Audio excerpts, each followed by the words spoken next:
Perkenalkan, nama saya Muhammad Al-Ghifran dengan NIM 23552010.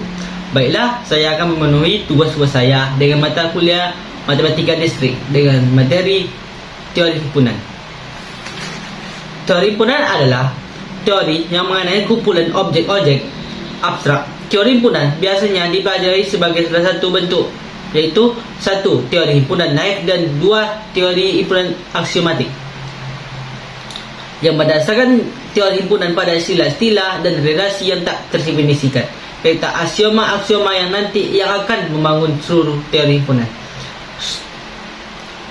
Studi moden tentang teori himpunan diprakarsai oleh Georg Stator dan Richard Deskit pada tahun 1970. Setelah menemui paradoks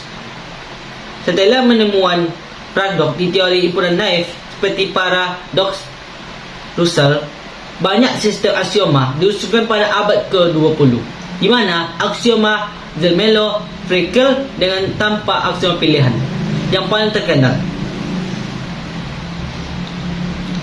Teori himpunan umumnya digunakan sebagai sistem dasar untuk matematika, khususnya dalam bentuk teori himpunan Zermelo-Fraenkel dengan aksioma pilihan.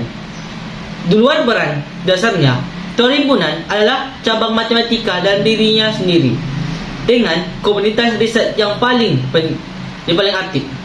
Penilaian kontemporer ke dalam teori himpunan mencakup keberagaman sistem koleksi topik, mulai dari struktur garis, bilangan real, hingga studi tentang potensi kardinal besar.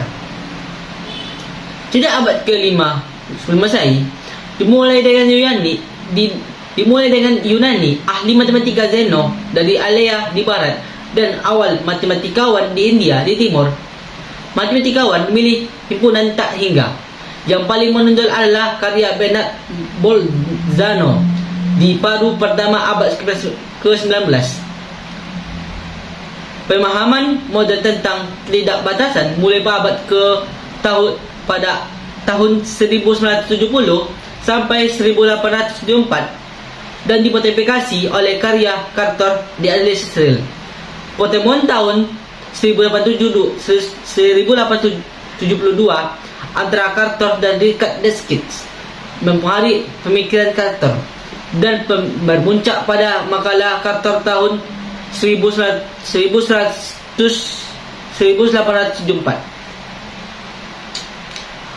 Gelombang kegembiraan berikutnya dalam teori himpunan muncul sekitar tahun 1900-an, ketika menemukan bahwa beberapa interpretasi teori himpunan kontradiktif menimbulkan beberapa kontradiksi, disebut antinomi atau paradoks.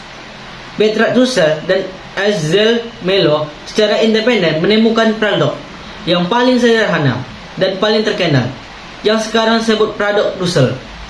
Pertimbangkan himpunan dari semua himpunan yang bukan anggota dirinya sendiri, yang mengarah pada kontradiksi kerana harus menjadi anggota dirinya sendiri dan bukan anggota dirinya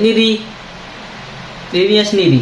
Pada tahun 1809, Carter sendiri mengajukan pertanyaan, berapakah nomor kardinal dari semua himpunan, dan memperoleh paradoks terkait. Russell menggunakan paradoksnya sebagai tema dalam ulasan 1903 tentang matematika kontinental dalam bukunya. Himpunan adalah kumpulan dari objek-objek tertentu yang tercakup dalam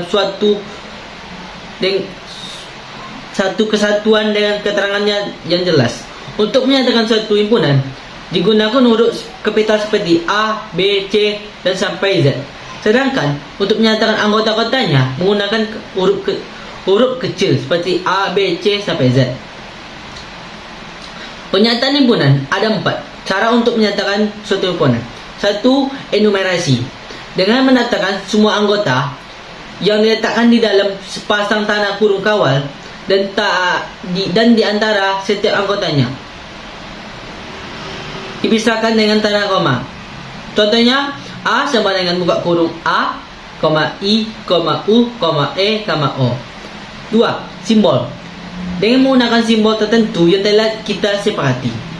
Contohnya, P adalah himpunan bilangan bulat positif, Z adalah himpunan bilangan bulat, R adalah himpunan bilangan real, dan C adalah himpunan bilangan kompleks. 3. Notasi pembentukan himpunan. Dengan menuliskan ciri-ciri umum atau sifat-sifat umum dari anggota. Contohnya, A sama dengan huruf X garis X adalah himpunan bilangan bulat. 4. Diagram Venn. Menyajikan himpunan secara grafis dan tiap-tiap himpunan digambar sebagai lingkaran dan memiliki himpunan semesta atau U yang digambarkan dengan segi 4. Cara penyataan himpunan. Beberapa cara menuliskan himpunan. 1. Kata-kata, yaitu menyebutkan sebuah syarat dari anggota himpunan tersebut dalam kurung kurawal. Contoh, D merupakan himpunan bilangan genap antara 4 dan 20. Dapat ditulis menjadi D sama dengan buka kurung bilangan genap antara 4 dan 20. 2. Notasi membentuk himpunan,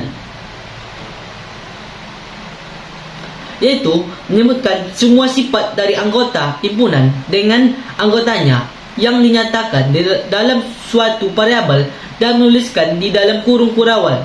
Contoh, D merupakan himpunan bilangan genap antara 4 dan 20. Dapat dituliskan menjadi D sama dengan buka kurung X garis 4 kurang dari X kurang dari 20, F E bilangan genap. 3.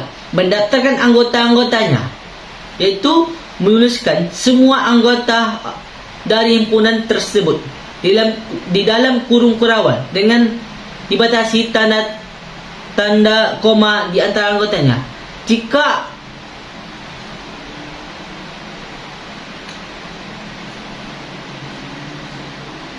Jika anggotanya dari himpunan tersebut terlalu banyak, kita bisa menuliskan dengan titik-titik.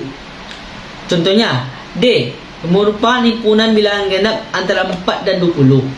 Dapat dituliskan menjadi D sama dengan buka kurung 6, 8, 10, 12, 14, 16, dan 18.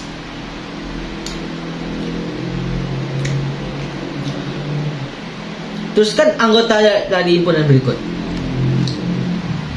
1. C sama dengan buka kurung bilangan ganjil kurang dari 15. 2. D sama dengan buka kurung bilangan cacah kurang dari 8. Cara mengerjakan soal tersebut yaitu 1. Nomor 1, bilangan ganjil adalah bilangan asli yang bukan kelihatan dari 2 dan tidak habis dibagi 2. Jadi anggota himpunan C adalah 1, 3, 5, 7, 9, 11 dan 3. Jadi jawaban dari soal nomor 1 yaitu C sama dengan buka kurung 1,3 1, 1, 3, 5, 9, 11, 13. Soal nomor 2, D sama dengan bilangan cacah kurang dari 8. Bilangan cacah adalah merupakan bilangan bulat yang tidak negatif yang dimulai dari angka 0. Jadi anggota himpunan D adalah 0, 1, 2, 3, 4, 5, 6, 7, dan 8.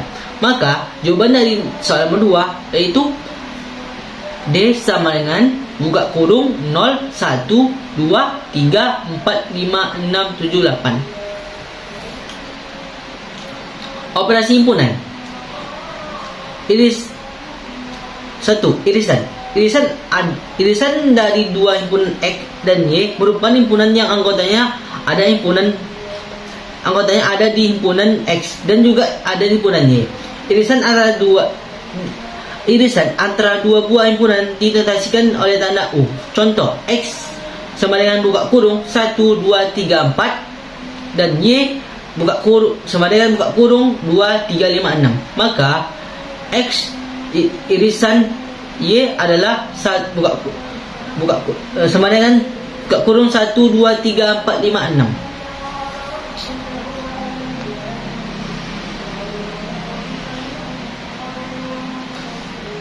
Dua, selisih. X selisih Y merupakan himpunan dari anggota X yang tidak memuat anggota Y. Selisih antara dua buah himpunan ini didonasikan dengan tanda kurang. Contoh, X sama dengan buka kurung 1, 2, 3, 4, Y sama dengan buka kurung 2, 3, 5, 6, maka A selisih B adalah 1 dan 4. Komplement suatu himpunan adalah himpunan lain yang memuat sebuah anggota semesta yang tidak memiliki himpunan tersebut. Maka komplement A didonasikan dengan AC. Contoh, A sama dengan buka kurung A, D, C, H.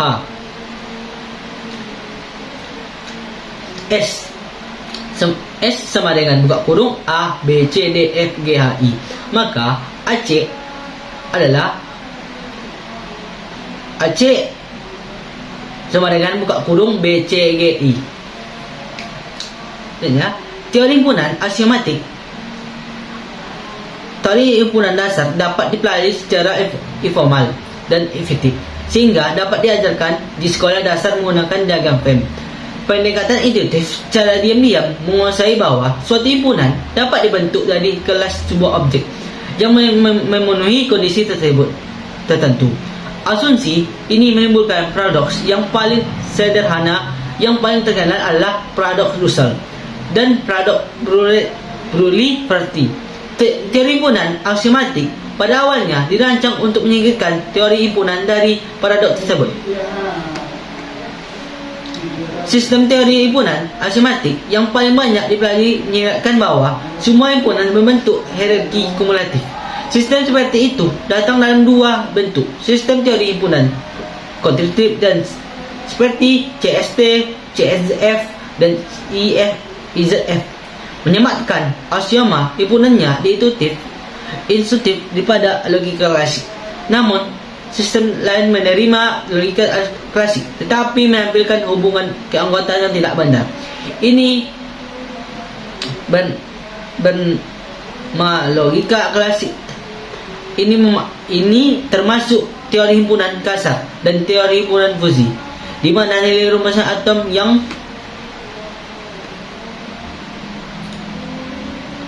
menunjukkan hubungan keanggotaan yang tidak sana, benar atau salah. Model penilaian Broglie dan ZF yang adalah terkait. Sekian dari saya. Assalamualaikum warahmatullahi wabarakatuh. Baiklah, saya akan memberikan contoh soal dari yang saya jelaskan tadi. Soal pertama adalah tuliskanlah anggota dari himpunan berikut. A sama dengan buka kurung bilangan genap kurang dari 15. Sebelum itu, apa itu bilangan genap? Bilangan genap adalah bilangan asli yang kelipatannya dari 2 dan bisa dibagi menjadi 2. Maka anggota dari bilangan genap kurang dari 15 berarti ada 2, 4, 6, 8, 10, 12 dan 14. Maka himpunan A sama dengan buka kurung 2, 4, 6, 8, 10, 12 dan 14. Dan soal nomor 2 adalah D sama dengan buka kurung bilangan caca kurang dari 10. Maka sebelum itu, apa itu bilangan caca? Bilangan caca adalah merupakan bilangan bulat yang tidak negatif yang dimulai dari angka 0. Maka anggota himpunan D terdiri dari 0, 1, 2, 3, 4, 5, 6, 7, 8 dan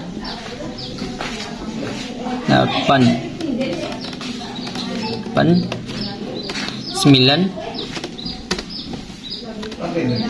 dan 10.